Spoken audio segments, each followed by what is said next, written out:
How many discounts does USAA Auto Insurance offer? Too many to say here. Multi-vehicle discount, safe driver discount, new vehicle discount, storage discount, legacy. How many discounts will you stack up? Visit USAA.com/auto discounts. Restrictions apply. This message is brought to you by Abercrombie Kids, where the activewear is made for every summer activity, so your mini-me can bring their personal best. Summer days are always an adventure, from day camp to rec leagues and pool days. Abercrombie Kids has the shorts, tees, and swim to keep them comfy and keep up with them. Get everything for the entire summer at Abercrombie Kids. Shop in-store, online, or in the app.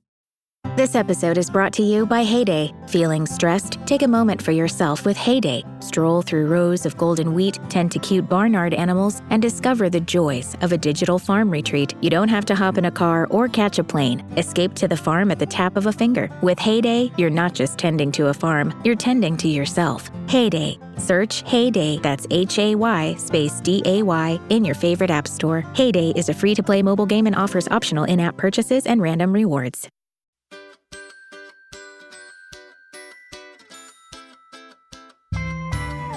Hello everybody, welcome to Self-Care Club. I'm Nicole Goodman. And I'm Laura Mishkon. This week is Mental Health Awareness Week and the theme for this year is community. We are delighted to be able to welcome Mark Rowland, the Chief Executive of the Mental Health Foundation, to the club today to talk all about it. Mark was appointed as the Mental Health Foundation's Chief Executive in October 2018. He has an MBA from the Open University. He also brings a lived experience of being bereaved by suicide. Mark speaks and writes widely on a range of mental health topics. He's focused on building a vibrant organisation and delivering the Foundation's new strategy with the aim of finding and addressing the causes of poor mental health and ensuring that people across the UK can live mentally healthier lives. Mark is a co-chair of the Mental Health and Smoking Partnership, sits on the government's National Suicide Prevention Strategy Advisory Group and on the advisory group for the Royal College of Psychiatry's Public Mental Health Implementation Centre. Mark was awarded the President's Medal by the Royal College of Psychiatry in June 2022. He was previously chair of Partners Relief and Development UK. He's married with a teenage son and loves running. Mark, a big welcome to Self-Care Club. Great to be here. Thank you. Thank you so much for being here. And this is coming out at the start of Mental Health Awareness Week. Can you, for those people that don't know and never heard of it, what is Mental Health Awareness Week and why do we have it? Yeah, I mean, it's great to be here. We started Mental Health Awareness Week in about 2001. Even at that time, mental health was still in the shadows. Many aspects of it. It was seen as, just affecting, it was basically talking not so much about mental health, but mental illness and really affecting very small portion of society. And what we wanted to do is open up a week which we could really discuss all the different factors and facets about what are the things that affect our mental health, how can we protect it, how can we support it, how can we prevent mental ill health, and how can we recover, and also just reduce the stigma of the times when we do go through periods of mental ill health. So we've been at it for not all under my watch, but we've been at this for 25 years, and it's been amazing to see the conversation grow and develop in many ways, over that time. Yeah, that's a long, and that's so true. The conversation is now so open with kids and in schools and amongst people who are mentally healthy, who still want to talk about their mental health. It's definitely come a huge way since 2001, right? That's right. And I think we've all kind of got the memo that actually if you want to make the best of your life, you need to consider what's going on between your ears, how you're thinking, how your beliefs affect what you do, what's the quality of your relationships, what's your relationship with yourself like, and as we discussed probably today, what's your relationship with other people like, and it's a really massive issue, but sadly over that 25 years we've seen increased conversation, but also an increased pressure and severity and prevalence of people really struggling with their mental health. So while the awareness has gone up, we've also uncovered a huge amount of need. Yeah. Why was community chosen as the theme for 2025? Yeah, great question. I mean, over the years, we've taken so many different themes for the week, but Can you give us some examples? Yeah, of the we've past looked themes? at body image, we've looked at anxiety, we've looked at loneliness, we've looked at physical activity, we've looked at issues around social justice and marginalisation, and we just, over the years though, we've really focused on what are the things that are protective, what are the things that, if you imagine your mental health's like a water jar. You can, what are the things that would make that jar bigger? That would increase your ability to withstand the slings and arrows of life that come across us. And so, although we have done sort of particular aspects of illness or struggle, we're focusing on the positive. And, as an organisation, we work all across the UK. We work with different communities that are particularly at risk. And last summer, we work a lot with refugees and asylum seekers because we know that they are particularly at risk, almost 6 times more likely to experience poor mental health. And we run community groups with refugees and asylum seekers. And it's honestly our experience of seeing the impact of complete community disintegration on our staff and our friends and colleagues in the community groups that we were running during the riots last summer. And we're just seeing all over the place that the rise in polarisation and not being able to disagree well, not being able to build bridges across communities and within communities, those divisions are having a real impact in our feeling of security and safety. Yeah. And so we wanted to have a week to just remind everyone about the importance of community. It's not a small thing, but the role it plays in our mental health. Of course. And these people are displaced from their own community, which is, I think a lot of us take it for granted. But if you are completely removed from that and put in a strange country with a language barrier and people who aren't always happy to see you there, what must that do to your mental health? Yeah. Along with all the other challenges you're facing. It's already a risk. And so, I think we really want to focus the week on helping people. A big part of Mental Health Awareness Week is moving from passive autopilot into I've got a plan, I'm going to try something, I'm going to experiment, I'm going to be on the front foot, and I'm going to be deliberate and intentional about how I strengthen my community, or at least understand how am I connecting with different communities in my life, what's working for me and what's not. And we want to bring a public conversation and help people think that through and look to make small changes in their lives. How does being part of a strong community or any community impact on your mental well-being? Yeah, I mean, we're going to look at this in a number of different ways during the week. But when you look at the reverse of what social isolation does to you, it's really quite significant. There was an American neuroscientist who looked at the impact of the stress levels of people who were reporting feeling lonely or socially isolated. And what he did was he went around and he collected, he put a heart monitor on people. He also collected saliva samples. And when he collected the data, and he collected their sort of their self-reported state as well, when he collected the data, he found that being socially isolated, the biomarkers in the body were about the same stress levels as being assaulted by a stranger. Wow. So when they measured the cortisol in the saliva, when they measured the heart rate, that was the level of emotional turmoil that was happening for people who felt like they were not getting consistent social connection that they needed. Yeah. And he then went on and looked at what impact that had on their physical health. Yeah. And he found that those that were socially isolated were 2 to 3 times more likely to get common colds. Their immune system was suppressed. Oh my God. Yeah, it was like, and they also, and then we've subsequently seen that almost all physical health conditions, chronic and acute, your recovery from cancer, your ability to lose weight, your ability to get physically fit, they're all affected by the quality of the social connections in your life. But then on the mental health side, what they found was that even a small amount of increased social isolation, Like if you went from being, saying, I'm lonely 50% of the time to I'm lonely 65% of the time, it had a massive, sort of almost an 8-fold increase in your risk of experiencing depression or anxiety.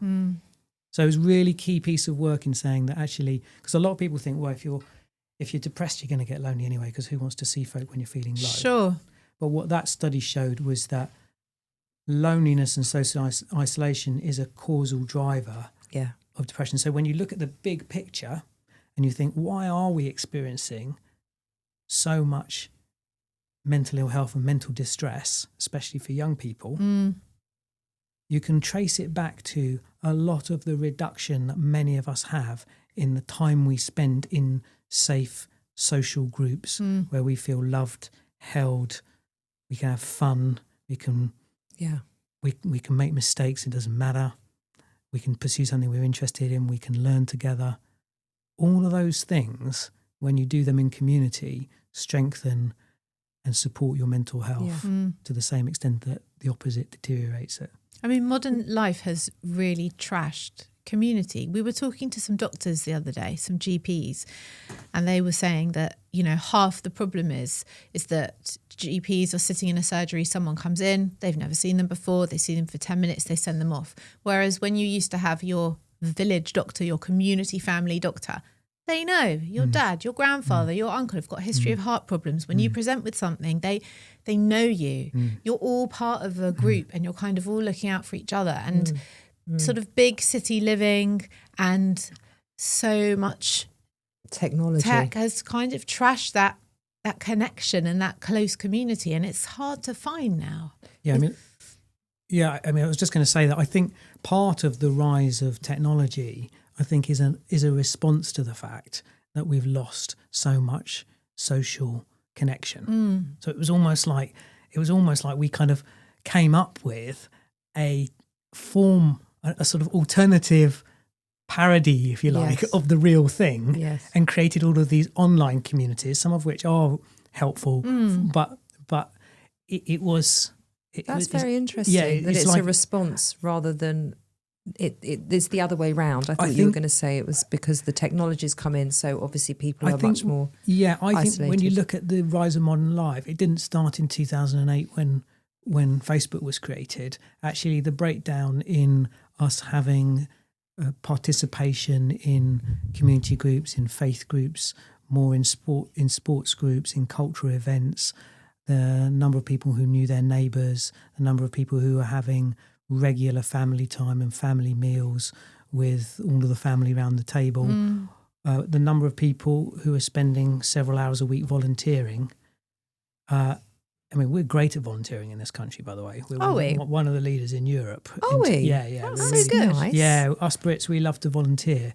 But especially formal volunteering, like where you say, I'm going to take on a role running the Scouts or whatever it is. I mean, I'm a volunteer for Parkrun. You know, that's a formal thing. Yeah. That has dropped quite significantly. So all the markers are falling. But I think our argument is not that technology caused all of that, that actually the fragmentation in community life happened as industrialization and capitalism really took hold in the early 80s and 90s, and some of that social cohesion started to fragment, and actually technology accelerated it. But and I'm not sure it's fair to say it was trying to respond to something, but it was responding to a need. Something, to a gap. And that's why it grew so fast. Yeah. Yes. It's also interesting that I think, not so much now, but there was always this idea that it was old people that were lonely. You know, they're on their own, they're lonely, they can't get out of their house. So you've got things like Age UK, and I did the phone a friend service where you speak to someone for half an hour every week. But actually, it's a lot of young people too. And didn't they say, is this a stat, that it only takes 7 minutes to listen to someone for them to not feel lonely anymore? Yeah. Right. Just 7 minutes of your time. Right. With anyone, a stranger, someone behind you in a queue at the post office. And actually, I've got a friend, and we were talking about this the other day, and we said to each other that we're going to have a code now. Rather than saying, I need you, what are you doing? We're going to say to each other, do you have 7 minutes? Because I think that 7 minutes could be a game changer in how you go through the rest of your day, your week, your month. I don't know. how life-changing those 7 minutes can be for somebody. Yeah, and I think I was thinking about this and thinking that actually community and connection with people is a really fundamental part of almost a therapeutic intervention. Yes. Yeah. If you can, if you can connect with someone and hear their story, and often we think we want to talk and tell people about our problems, but when we listen and we hear someone else's experience and we connect to it, it actually makes us feel safe and validated. If I hear, if someone sits down and says, I just terribly stressed, or I'm having an issue with work or whatever it is, actually just by listening and hearing and connecting, it has a very powerful effect on our ability to know that we're not alone. Yes. And that's what community really does. Yes. It basically helps us to know that we're part of, or that the human condition or whatever we're struggling with isn't singly our problem. Yes. That is down to me, which obviously is very corrosive to your self-esteem. But if it's a human problem, then maybe I can bear it. There was something in your bump for the week, for the Mental Health Awareness Week, about how social isolation is actually worse for women's mental health than it is for men's. How women really need it more than men do, which I found very interesting, because I think women do take a lot of comfort and support from other women, right? Women need to talk. I mean, men need to talk too as well, but I mean, it's just more part of how we socialise, whereas men would probably go and do something together or do a sport together, or we don't need any of that. Like we always have a joke that men have hobbies and women have friends. Like our friends are our hobbies, because it's true. It's true. Yeah. There is but also women are more likely to volunteer. They're more likely to be engaged in community, more likely to engage in more sort of structured community as well. And I think there's a sense of also the quantity of just being able to. I actually think it's such a strong trait to be able to converse about what's going on in one's life and just to be able to share that. I mean, but yeah, it's true. I'll do my kind of one call a week with a friend, and my wife's got people coming in and out, walking the dog, meeting up for a coffee. When a guy tries to do that, it's high stakes. You feel like you're kind of like, why is it high stakes? It's just part of the sort of almost like the social contract, like the move with a friend to say move it from. I mean, I do a lot of running, so I do a lot of running with guys in our community, but it's quite high stakes to move it from, hey, John, should we go for a run? Going for a run's okay. Yeah. Should we have a coffee afterwards and maybe a sandwich? Exactly. That's the bit that you're like, my word. Or forget the run. Hey, John, should we go for dinner? Yeah. Yeah. Or hey, John, can I move? No, I wouldn't move in, but but that's what it feels like. It feels hey, John, have you got 7 minutes? Hey, John, I love your trainers. Can we go shopping? Yeah, but it is that. It's moving it on to that. But one of the things that is really important for men and women in social interaction, what makes a difference in the 7 minutes is like, are you prepared to offer something of your own humanity?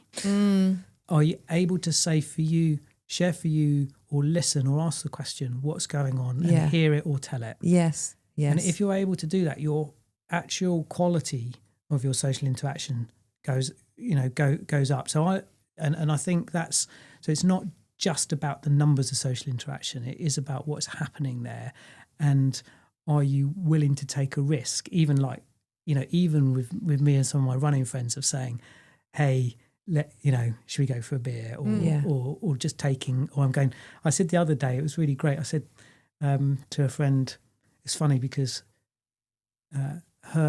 his wife was saying he needs to get out more, and I was like, I was just sort of had a weekend, nothing was happening, and I just dropped him and I was saying, hey, I was just wondering. I felt a bit much to say, do you want to go to the pub? But I knew our local football team were playing.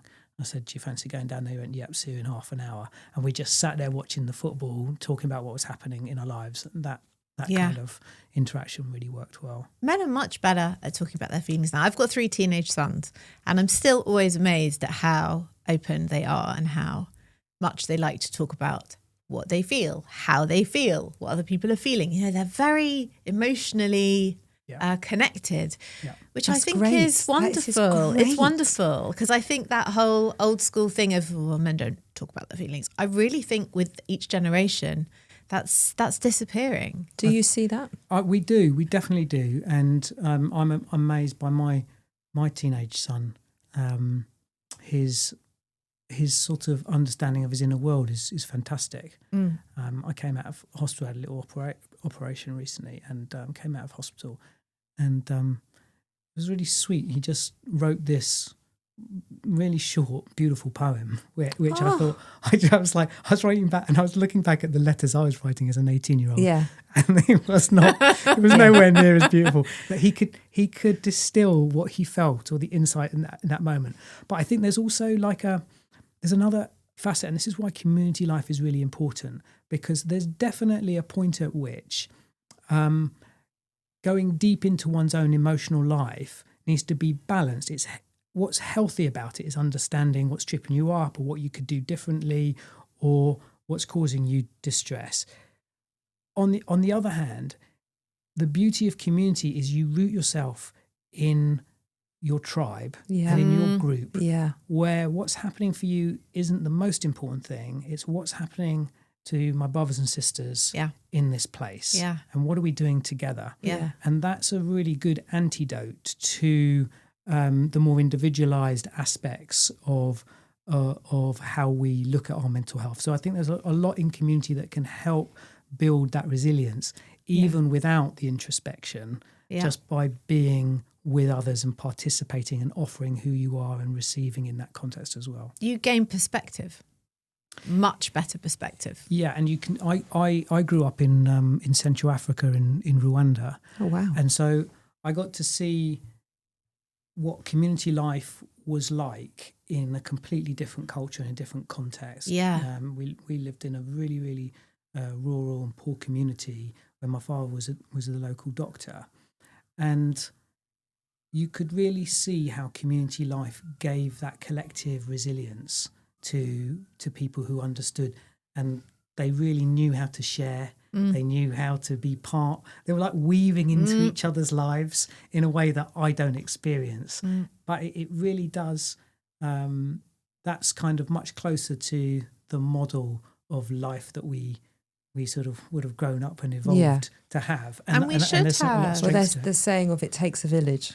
Right. And we don't really have that now. Like you were saying about the doctors, we don't. We all live separately. Even like I'm thinking about new mothers. I was a doula for a long time, and new mothers, first-time mothers, that can be very isolating and lonely, and you're exhausted and all sorts of things. And you can, a lot of women feel like they're going a bit cuckoo with the sleep deprivation. They don't know what they're doing right. And you imagine if you're living in a village where lots of the women have got babies the same age, and there's all the mothers and the aunties and the grandmothers who've done it a million times, and they'll just come into your house and say, hey, try like this, do like this, and you watch and you learn and you see, and you don't feel that sense of I'm doing this alone and I don't know what to do. It's being with a group of women who can support you through. Yeah. You touched on something before we started recording about when it's a healthy community and a toxic community. Can you tell us a bit more about that and how we can tell when we're in a good community, when it's good for us versus when it perhaps isn't so much? Yeah.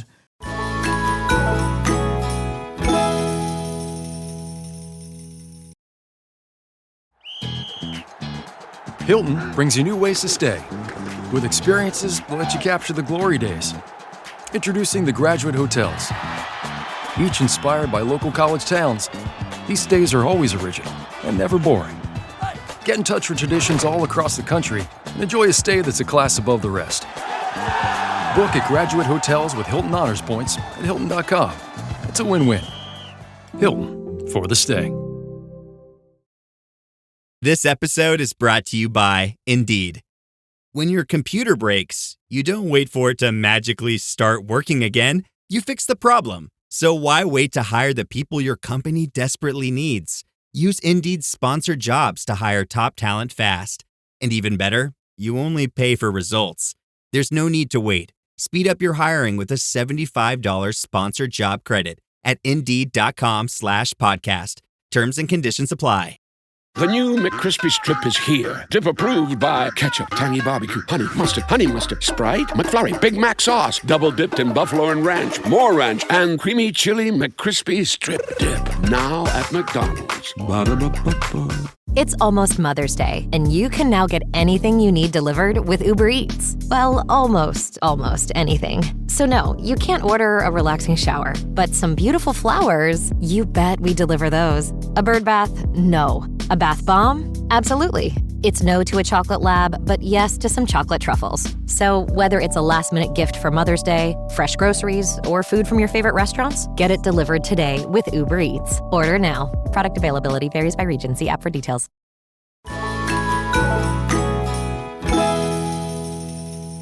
We're not talking about community as a panacea because, but it is in our understanding, it needs to be part of your self-care strategy. How you're which communities you're part of. But some of the hallmarks of healthy communities are that there is fun, play, laughter. It's underrated. It's very a good important. sign. Like if there's play and laughter, it's a proxy for safety because people don't laugh unless they feel safe. I love because that. it's kind of so. We must feel very safe. Yeah, very serious, very sort of serious and intense is on the other side. Just it's not to say it's terrible but it's just something to watch for. Healthy communities are committed communities where people's skin is in the game, where there is some sort of sacrifice or some sort of they're not sitting on the edge waiting. They're committed, but toxic communities don't allow for easy exit, and like a cult kind of vibe. And on the slightly less extreme, you can have communities that manipulate you, where the time or energy that you give is almost extracted rather than freely given. So it's really important that also it's really and this happens in families as well as in wider communities. I think dissent is a really important feature of a healthy community. You have to be able to question and say, I don't agree, and do that in a healthy way. Like healthy communities can withstand the difference. Yes. Unhealthy communities see it as a threat. So you want to see dissent, you want to see play, you want to see commitment. Yeah. And I think you want to see a community where kindness is a feature, that because it's all what defines a community is the networks of support that you get from a group of other people. So kindness is an important part of a healthy community, and equally one that where it's sort of straying into criticism. That's why bullying is probably the opposite of kindness. Bullying is cruelty, really, to another human being. Yes. It's finding a weakness and going in there and going, I'll exploit that for my benefit. So those are some of the features that if you can find something that's kind, fun, where you can dissent, and where there's a sort of commitment to a bigger purpose, is really important. Love that. If you've got somebody or someone who's listening who's feeling a bit isolated or a bit disconnected at the moment, what would you suggest as a first step towards becoming part of a community or finding a community? First step is to get a dog. Oh, well, we've done that tip. We are. I could not agree more with that. I really couldn't. They just bring so much joy, and they're everything. Do you ever go out with a dog and not have a conversation with a stranger? Never. Yeah, me neither. And why is that? What is it about having a dog that enables social contact? You tell us. Can I say what I think? Yeah. And I would love to hear your answer. I think it's safe to interact with the other person because it's about something else that you have in common. So you have a commonality with a total stranger. Well, they might not even have a dog though. No, but usually you would talk to another dog owner. Yeah. And you're talking about something that is nothing to do with either one of you. Yeah. But you know that automatically when I see someone with a dog, I trust them more weirdly than someone that doesn't have a dog. I don't know. I just trust that they're a loving, kind person because they have a dog. Yeah, and I think that is it. I think that the heart of communities are about some sort of shared values. Yes. And you don't need much. You don't need their complete CV. You don't need to do a CRB check on them. You just need to you just need to have a little indication that you've got something in common. And dogs are absolutely brilliant. So they are an absolute loneliness buster, dogs. Yes, but not everyone. Because you have to get everyone out of the house. You have to get exercise. There's so much goodness that comes with it. I said I've told Nicole this before, but when my stepfather died, my mum had 2 dogs, and she was, she lived in the countryside, and it was quite isolated, and she was obviously devastated and had a really hard time. But she had to get up every morning to walk those dogs. She had to for them, even on her worst days. And every single morning she got up, she walked those dogs around the fields, and every single morning someone from the village would come over, hi, how are you? They'd have a little chat, even if it was about the dogs. She said it saved her life. Wow. Oh, don't cry. Yeah, it did. It's funny though, isn't it, that sometimes the things that are so good for us, we do almost by accident. We don't necessarily you don't even know. To. Yeah, we don't say, look, crumbs, I've gone through grief. This is going to be a real priority, and I'm going to.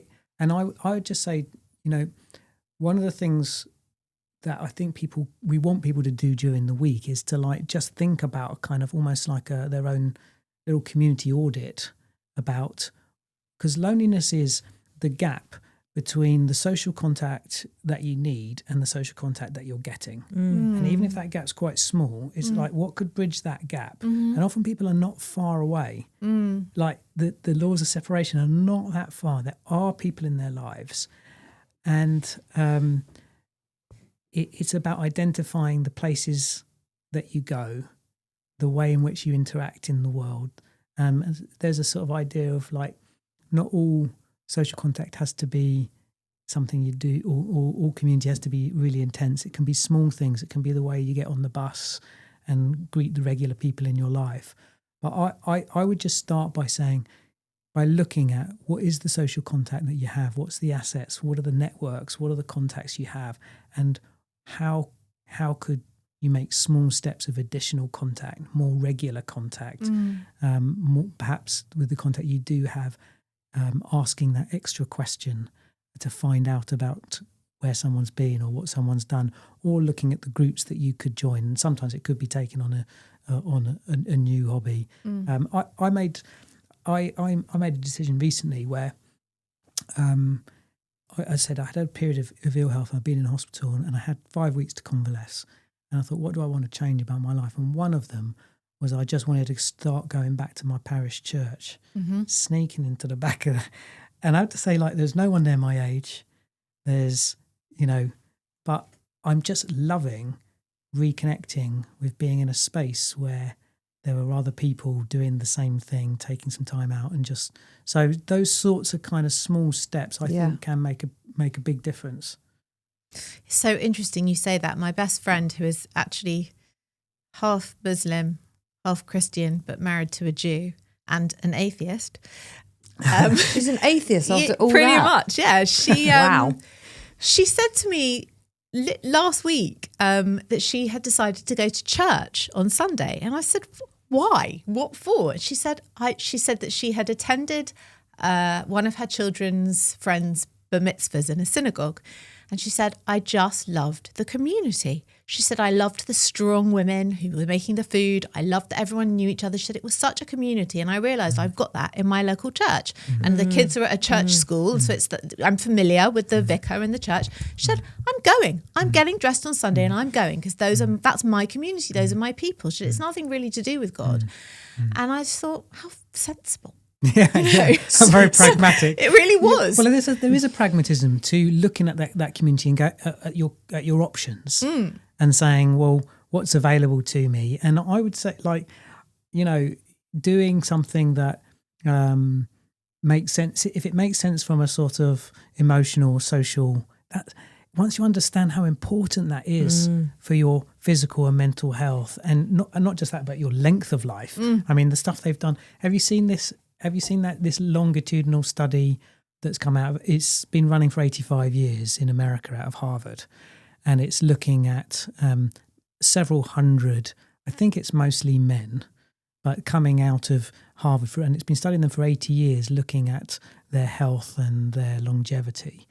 But basically, the headline is, after 85 years studying all of the ups and downs of life, it's the quality of the social bonds determine how long you live and how satisfying that life is. So, it's kind of, this is my kind of wake up on mental health. It sounds so obvious, but actually doing those small steps that turn the compass a couple of degrees down the line, you end up in a very different place. Yeah, it's so true. Well, if you think back to like the most meaningful moments in your life, it's always about who's with you, who was there to witness it. It's never really about what you're doing. It's about what stuff you've got around you. Yeah. It's about something that's happened or something that you've experienced with another person, with a community of people, right? Yeah. I mean, that's a really good question to ask, in mental health. Like, think back to a time where you did feel really loved and happy. Yeah. And what were the ingredients there? So there's never a sort of paint by numbers approach, because it'll be different for everyone. But I think the first step is asking the question, how could I increase the quality or the quantity of social contact? And what could I give? What could I give? Yeah. That is a great question, isn't it? Yeah. What are your hopes for the long-term impact of this year's campaign? Well, we're actually working with some great organisations. We've got Sport England are coming on board, and they've got big reach. We're doing a lot in schools, so we're going to getting school kids thinking about community and what it means for them and how they can build it into their lives. We're working with Pinterest, a big social media company, to kind of help take the message out around what safe online communities looks like. So we'll be doing some research into people's experience online and how we can make that safer and more healthy. I think, and then we've got a big advertising agency who are going to put up posters in, not just in like the big sort of motorways, but in bus stops, asking people to do two things. One is to share their experience of community, and then to also think about what more they could do to bring, to either offer community or be part of a community. We're excited for the week, and we hope we hope thousands and millions of people get involved. I think it's the 5th biggest awareness week in the country now. So we have millions of people in workplaces, communities, schools getting involved. So it's exciting. Nice. What are there like certain activities running on the week? Like, how can people get involved if they want to? Yeah, we'd really encourage you to follow us on social media. We're on TikTok, Instagram, Facebook, Mental Health Foundation, website.org.uk. And there are loads of events happening. There's maps on the website for different events that are happening to celebrate Mental Health Awareness Week. We've got tips and advice, posters, ways that you can support yourself, support your family, support your community. We're also taking our campaign to Parliament in the middle of the week. So we always bring politicians. We're doing that all around the UK as well in the different parliaments. So we want to keep it up the political agenda, and we want to keep it in the public's mind as well. So loads of ways to get involved. There's a hashtag, This Is My Community, where we're asking people to share their experience of community, really value it, and really think more about how we can strengthen the role of community in their lives. Nice. I have a question about community, and maybe this should go earlier in the show. Is there a certain amount of number that would suggest it's a community? Or could it just be like 2 of you? Like, would Lauren and I be our own little community? Is that a thing? That is a thing. We're our own whole world. Yeah. We've got a whole universe going on here. there are no rules. I think the key is that there's shared interest. Yep. There is a kind of, sometimes it's about a commonality of place. There's also a routine. So community does need to happen more than once. Yeah. There needs to be, where the community is strongest is where it's you can rely on it. You know when it's coming around. And so I like that. It's the frequency more than the frequency and quality of the human contact rather than, and the point about the shared purpose as well. That's it's funny that what happens to us when we're part of a group with a shared purpose, and that can just be two of you, but it's a really powerful way of kind of helping us to think big and release our creativity. So loads of positive stuff happens in that sort of what we call like a pro-social space. Yeah, nice. I love it. Thank you so much. So just tell the listeners at home, please, one last time, how they can hear more about the week, where they can find you.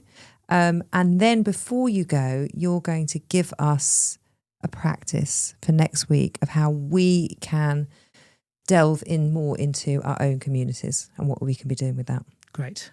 So do follow us on a Mental Health Foundation website, .org.uk. It's mentalhealth.org.uk. It's got loads of resources. Follow us on Facebook on Mental Health Foundation. Follow us on Instagram. Follow us on TikTok. Follow us on Pinterest.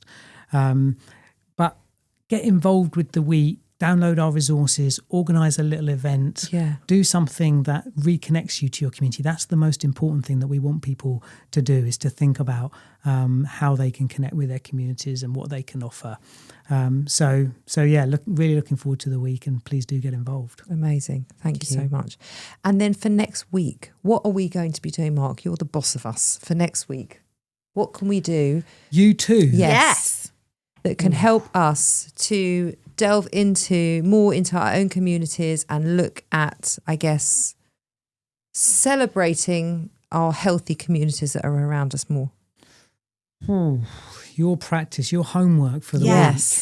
Yeah. I mean, I would challenge you to do your own community audit for yourself. Oh, I like that. Community audit, yeah. Look at what experiences in your community bring you the greatest amount of joy, the greatest amount of safety. Look at also the times or periods or experiences that are the opposite of that, and that you want to, like, where are the gaps, and how could those gaps be filled?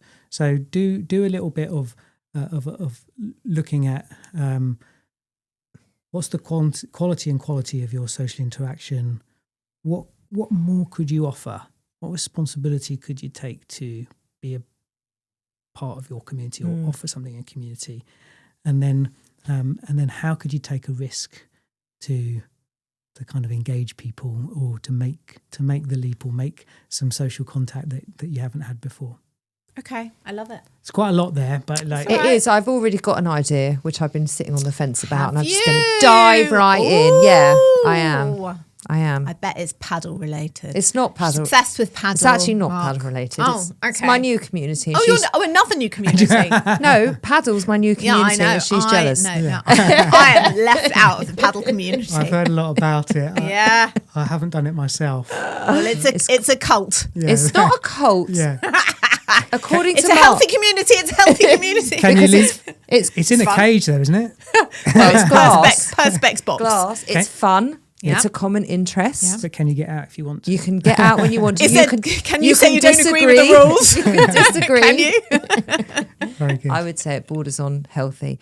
Mark, thank you so much for being here. We are utterly delighted that you have come to share your wisdom with us and the Self-Care Club. So thank you so much. And we wish you the best of luck with Mental Health Awareness Week. Thank you so much. It's been a pleasure.